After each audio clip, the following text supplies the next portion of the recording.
How social media makes you weak and less confident.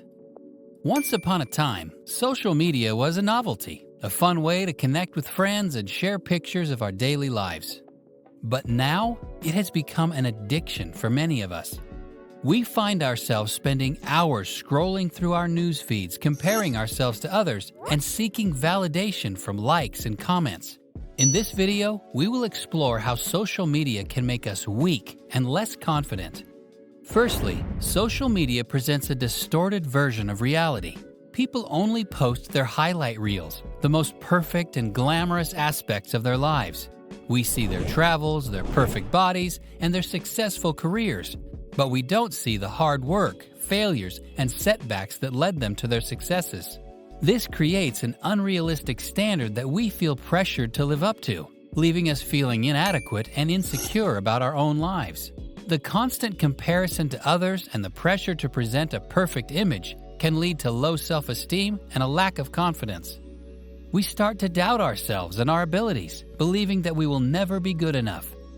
This can be particularly damaging for young people who are still developing their sense of self and identity.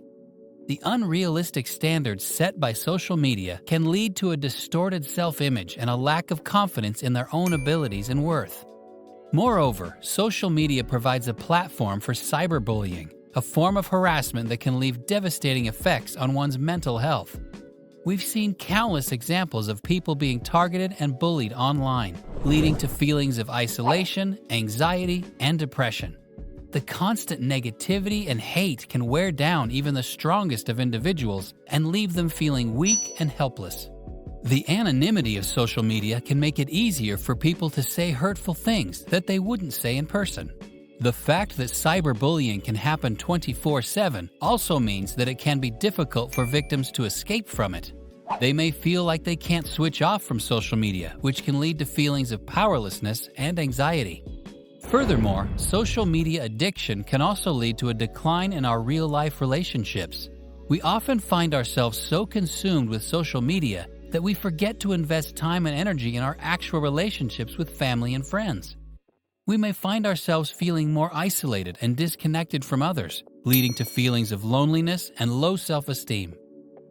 The constant need for validation from social media can also lead to a decline in our self-worth. We may start to measure our value based on the number of likes and followers we have, rather than our own internal sense of worth. This can be particularly damaging for young people who are still developing their sense of self and identity. Lastly, social media can have a negative impact on our mental health. Studies have shown that excessive social media use can lead to symptoms of anxiety and depression. We may find ourselves feeling constantly on edge, comparing ourselves to others, and feeling like we are not good enough. This can lead to a lack of confidence and a decline in our overall mental well-being. The constant exposure to social media can also make it difficult to switch off and relax. We may find ourselves checking our phones at all hours of the day and night, leading to disrupted sleep patterns and feelings of exhaustion. This can make it difficult to concentrate and perform at our best, further undermining our confidence and self-esteem.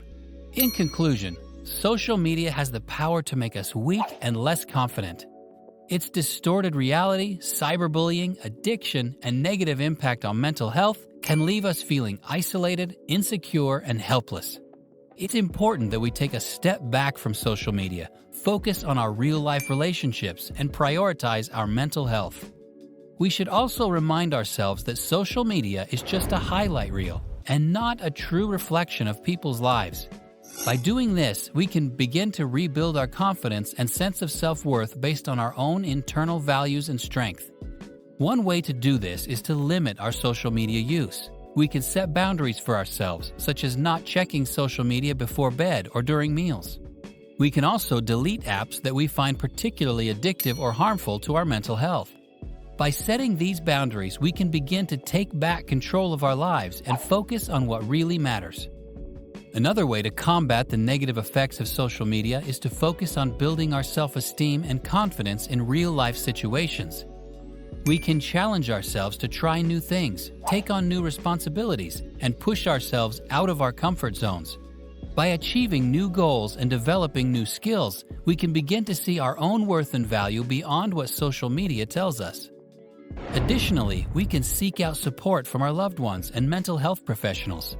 Talking to someone about our struggles with social media and the negative impact it has on our lives can be incredibly helpful. They can provide us with the encouragement and support we need to overcome our struggles and regain our confidence.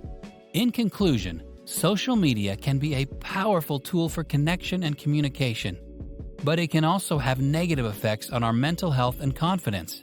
By recognizing these negative effects and taking steps to limit our use and focus on building our self-esteem in real-life situations, we can begin to take back control of our lives and feel more confident and empowered.